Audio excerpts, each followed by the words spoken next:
जन सुराज का ये पहला संकल्प है, जो व्यवस्था, जो विजन हम लोग बनाए हैं, प्रोग्राम बनाए हैं कि और कुछ हो चाहे नहीं, साल भर में पलायन रिवर्स हो जाएगा। एक मैं आपको उदाहरण देता हूं।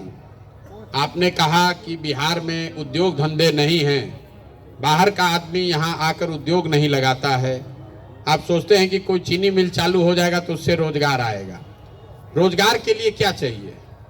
मूल स्तर पर अगर आप देखेंगे तो रोजगार के लिए शिक्षित समाज चाहिए और रोजगार करने के लिए, व्यापार करने के लिए पूंजी चाहिए। बिहार के लोग ही बाहर जाकर मजदूरी कर रहे हैं, तो मान लीजिए कि एक बार को अशिक्षित समाज भी रहे लेकिन मजदूरी तो कर सकता है अगर यहाँ फैक्ट्री हो, कोई उद्योग व्यापार हो। तो सबसे बड़ी बिहार में जो कमी है यहाँ है वो है पूंजी की कमी। लोगों के पास पूंजी आता कहाँ से है? पूंजी आने के दो रास्ते। अगर आप पैसा कमाएंगे तो जो बचत आप करते हैं वही आपकी पूंजी बनती है, उससे आप रोजी रोजगार, व्यापार करते हैं, घर बनाते हैं, गाड़ी खरीदते हैं।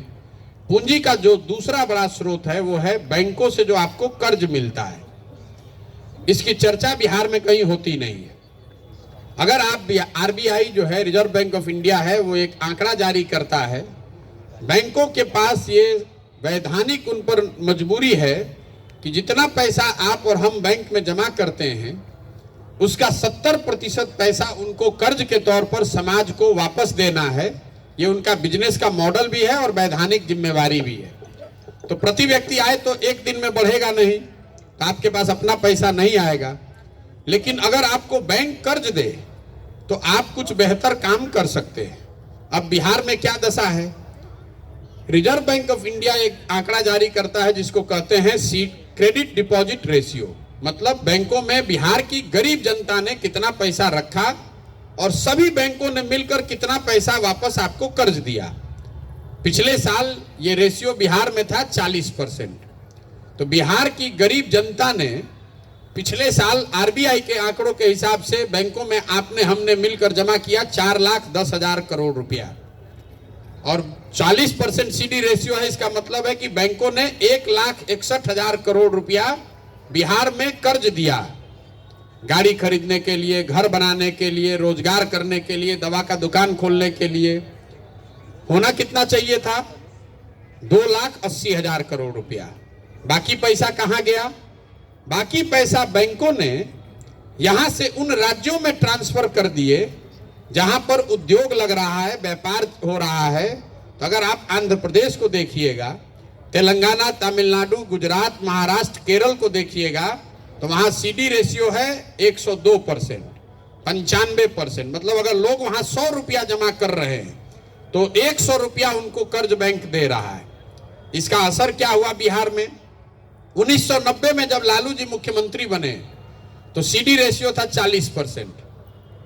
लालू जी के शासनकाल में जब व्यवस्था बिगड़ी तो ये घटते घटते हो गया 2004 में जब 4 तक 34%, फिर बढ़ के अभी 40 हुआ है।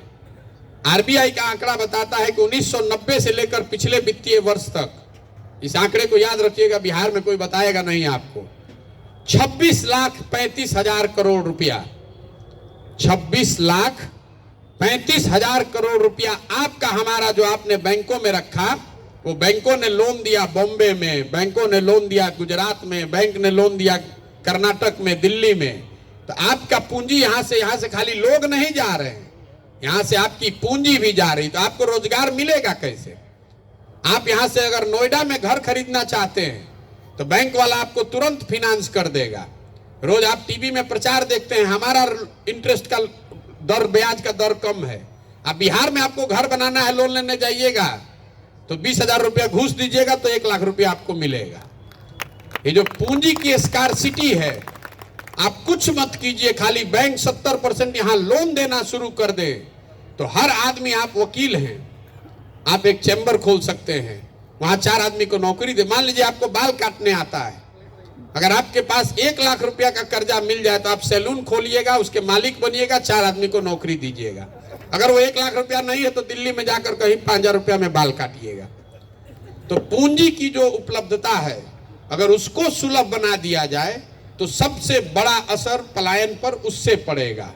अगर यहाँ के लोगों को घर बनाने का पैसा लोन मिलने लगे, अगर यहाँ सीतामढ़ी में 1,000 ज्यादा घर बनेगा तो कितने ज्यादा मजदूर यहां पर काम करेंगे। अगर यहां पर 100 ज्यादा गाड़ी बिकेगी तो कितने ज्यादा लोगों को रोजगार मिलेगा।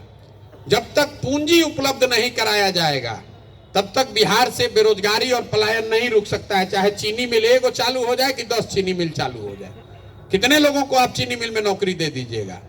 घर घर में लोगों के पास शिक्षा और पूंजी, अगर ये 2 चीज आपने उपलब्ध करा दिया तो आपको बहुत बड़े स्तर पर रोजगार आप पैदा कर सकते हैं। तो हम लोग की सोच ये है, और ऐसा नहीं है कि ये बैंक का कोई मनमानी है। अब आप ये कहिएगा बिहार में ये क्यों है, तो जैसे इस कमेटी को का जो हेड है वो मुख्यमंत्री हैं। मुख्यमंत्री इसकी मीटिंग भी करते हैं कि भैया बैंक ने 70% लोन दिया कि नहीं दिया, लेकिन जैसे डॉक्टर नहीं सुन रहा है मुख्यमंत्री की बात, जैसे इंजीनियर नहीं सुन रहा है, अफसर नहीं सुन रहा है, वैसे बैंक वाला भी नहीं सुन रहा है। और सरकार में यहाँ किसी को इसकी ना समझ है ना चिंता है। आप किसी बिहार के नेता को बुलाइए और उसको पूछिए कि भाई प्रशांत किशोर ये कह रहे हैं कि आरबीआई का आंकड़ा है, आप जाके इंटरनेट पे देख लीजिएगा कि 26 लाख करोड़ रुपया बैंकों ने यहां से ट्रांसफर कर दिया। आपने कभी इसकी ना चर्चा सुनी होगी, ना कोई बात करता है। बहुत पढ़ा लिखा आदमी भी नहीं समझता है। तो आपके बच्चे ही नहीं जा रहे हैं मजदूर बनकर, आपका पूंजी भी जा रहा है। आप जो पढ़ लिख गया वो जाकर बाहर नौकरी करेगा, जो पढ़ा लिखा नहीं जाकर बाहर मजदूरी करेगा। और जो लोग यहाँ पैसा 2-4 रुपया बचा रहे हैं वो पैसा भी बैंक से जा रहा है, तो यहाँ बचेगा क्या। पूंजी है नहीं, ज्ञान है नहीं, तो आप मजदूरी ही तो करेंगे और क्या करेंगे। जी पूछिए पूछिए, जितना सवाल पूछना, हम तो यहीं बैठे हुए हैं।